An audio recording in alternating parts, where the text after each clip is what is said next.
Warning, warning, warning. The Drama King is in the building. The Drama King is in.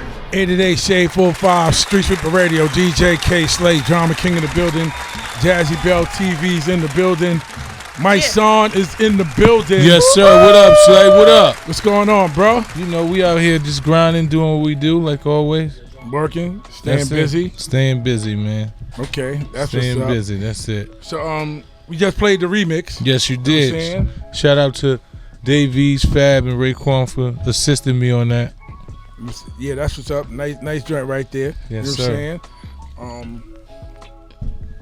We're moving around. You're on your motivational speaker, hip hop, revolutionist shit. Yeah, I'm a raptivist. Yeah, raptivist. You got it. So you made a name for it. Yeah, I'm a raptivist. Made a name for it. Okay. I don't think anybody ever adopted that. Yeah, you see, I tried something new. If Tupac was still alive, he probably would have caught on to been the that. first raptivist, He would have definitely been the first. That's what's up. So shout out to Pop. So what else you working on right now? I know you got a listening event tomorrow. Yeah, we got a listening event tomorrow. Definition of a G Part 3. You gonna be there. Jazzy gonna be there. Everybody gonna be there. I'm really proud of this project because it's merging so many different things. You know what I'm saying? It's like a cherry flavored cough drop. You know, it's the medicine you need, but it's the taste that you want. You know what I'm saying? So how many tracks? I think it's 15 or 16. All you solo? All of them is solo. Yeah. So no, I got a couple. I got Script is on one. Is Script? That's it. I just got my man singing Script that's on there. Everything else is just me. You know, I got some young up and coming producers that's dope. And we just put together. Got Remote Hitmaker on there producing. So you know we got. I love this project. It's classic. You know what I'm saying? It's gonna change the complexion of music. You know what I'm saying? It's gonna bring you back to it. Like it's substance, but it's still street based.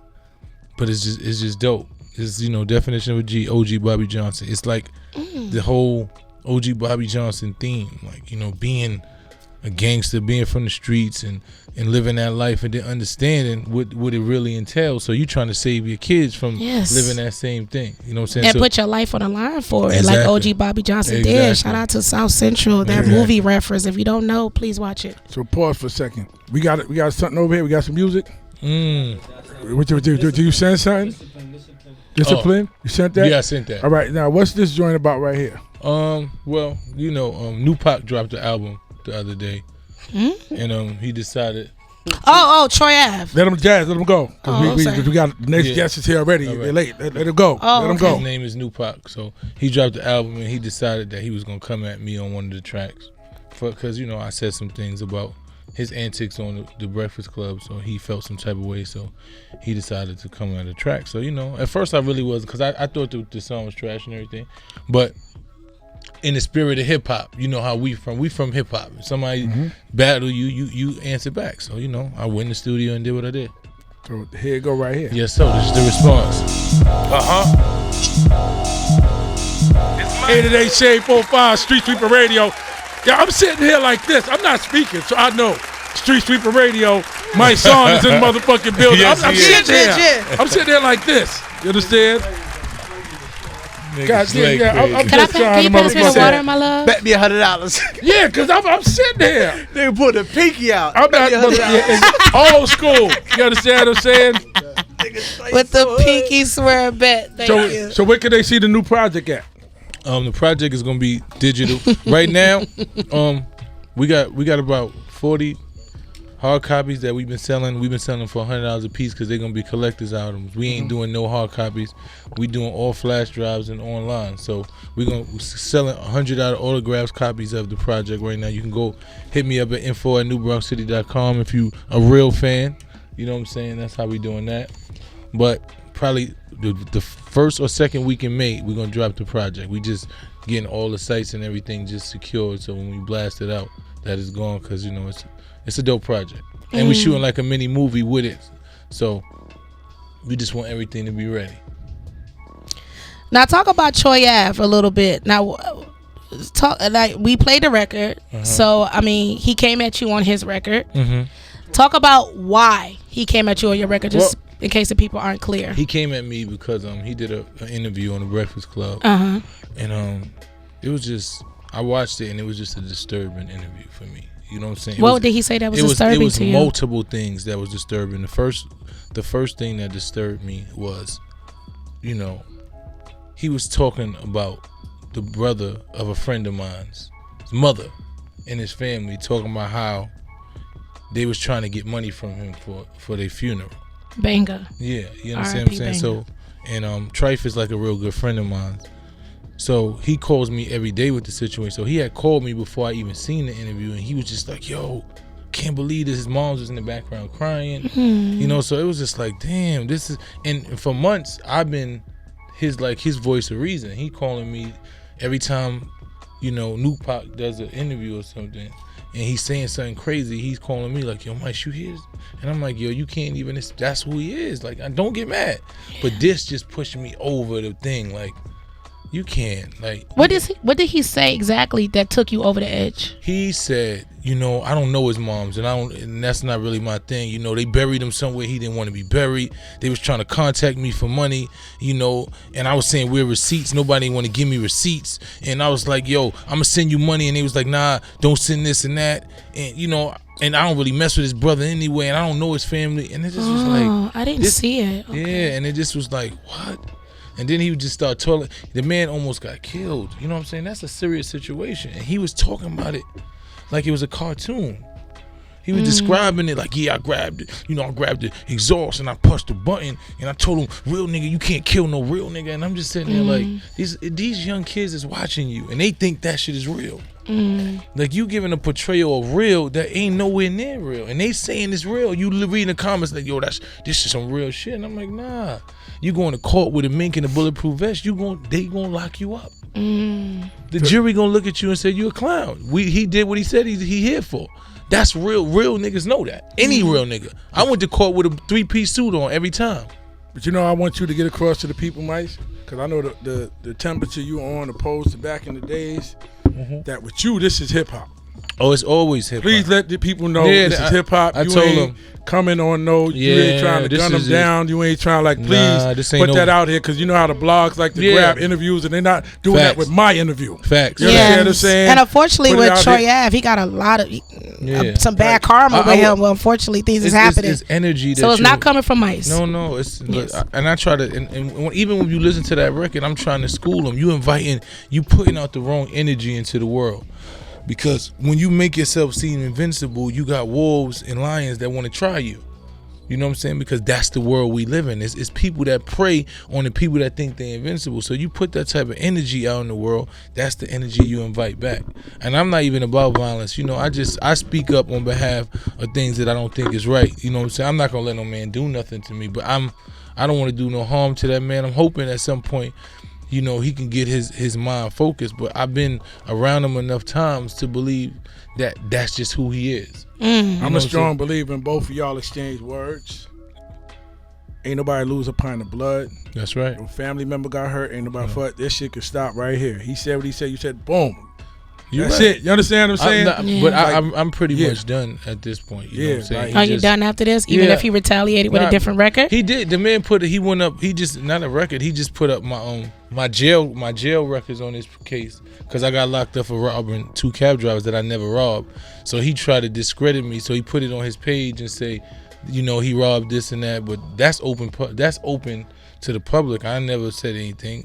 I never act like I was locked up for killing nobody or selling no keys. I got railroaded by robbing cab drivers. That's what I was railroaded for. You know what I'm saying? I maintain my innocence, but that's what he's doing.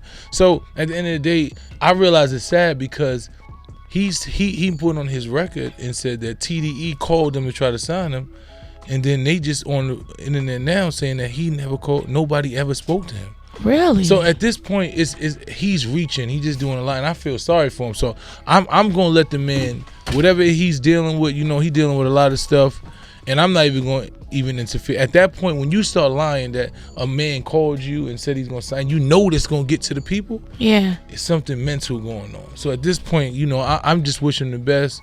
You know what I'm saying? People should probably pray for him, and the people around him need to intervene. You can't just keep co-signing and telling somebody to do stuff then you know it's wrong. Just because this is your meal ticket or whatever it is, you got to pull them up and you got to say, yo, bro, you might need to take a step back and just relax and reevaluate what you're doing. So at this point for me, you know, that's it for me. I'm moving on. It wasn't about no publicity. It's just that I stand on the side of righteousness. The same way I stood out in front of a police station for 40 days because they shot a woman that I never knew. Yeah. It wasn't my business, but I felt like it was injustice happening. And that's the Deborah Dana. And I'm about to do it in another 2 weeks. I'm about to do another because they still having the officers still getting paid and they still ain't bringing us nothing. So I'm about to do another march behind that. Now, so that's just who I am. You're doing a lot of positivity out here. Positive. I done seen you at the Million Women's March speaking. I done seen you Million like Mans. I know you from before when you went away to now, and your transformation is crazy. That's why I don't even want to see you. I was kind of disappointed when but then again, just like me, if a DJ nigga go at me, I might after a while I'll spank him. Exactly. That's what I understand. But I'm saying at the end of the day, this is something that don't need to elevate. It can just stop. You went through hip hop. That's right. Leave it in hip hop. You don't need to go nowhere else, man. You that's know what I'm saying? That's what it is for me. We don't need no more of that. I'm for the culture, man. Please. Like, I'm a warrior. So when you battle, especially on that mic, I love the rhyme, Facts. So for the last 10 years, I done come up here and rhyme. That's what I do. Facts. So when you put me in that thing and you challenge me with words, like I'm a wordsmith. That's what I do. So, that's what it is for me. At the end of the day, it's just that I just want to see. I want the culture to be represented properly. Do you regret your response though? I don't. You know why? Because at the end of the day, the reason why I don't regret it, and there's a lot of people that say you shouldn't have said it, and I say, but if we just keep peacefully coexisting when we know something is wrong and we don't say nothing, how do we expect it to change? Because the reality is these people influence our children. I got kids. My son is 3 and 5 and I got a 19-year-old. That's true. So when they start believing that's real, then they start thinking what I do is fake. You understand what I'm saying? It's like if I gave him an analogy. I said, if you got two jewelry stores on the same block and one is selling fake gold and the other one is selling real gold, and everybody start thinking the fake gold is real, and they come in your store, they be like, yo, this ain't the real gold. It don't turn my neck green. The real gold turn your neck green, and you be like, "What? What are you talking about?" You're lost, bro. But they don't matter because they have transformed what real is. So that's what's happening with this era. They've transformed what real is, and everything that he did in that interview was so wrong. It was so off from real, and every other word he was saying real. You understand what I'm saying? It was like, I got a wife, and I told my girl, I love you. I love you because I give you my money, bitch. If I don't get You know what I'm saying? But that means I love you. I give you my money. I love my money, so I gotta love you. And I'm like, what? Ooh. That's what you would say to your. I didn't see the interview. You understand? It was just like I'm like, who's raising these people? Who's telling them to say this? You know, it was just disturbing that was a black man and he represented me because I'm black and I'm a hip hop artist. Yeah. So he sat there as a representative of me, and I scream real all day, and you screaming the same thing I'm screaming. I gotta say that's not what I represent. So I don't regret it, you know, at no point. Hopefully he'll look at it and see why I said it and just evaluate and say to himself, maybe I need to check myself. Maybe I'm looking at my surroundings and realize everybody that was here is gone. Maybe it's not all them. Maybe I did something wrong. You know what I'm saying? So 888 Shade45 Streetsweeper Radio. Mysonne, I want to thank you for coming through. Thank you for having me, King. With us, politicking with us.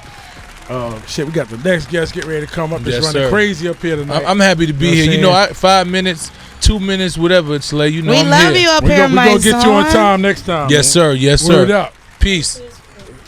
Warning, warning, warning. The Drama King is in the building. The Drama King is in the building.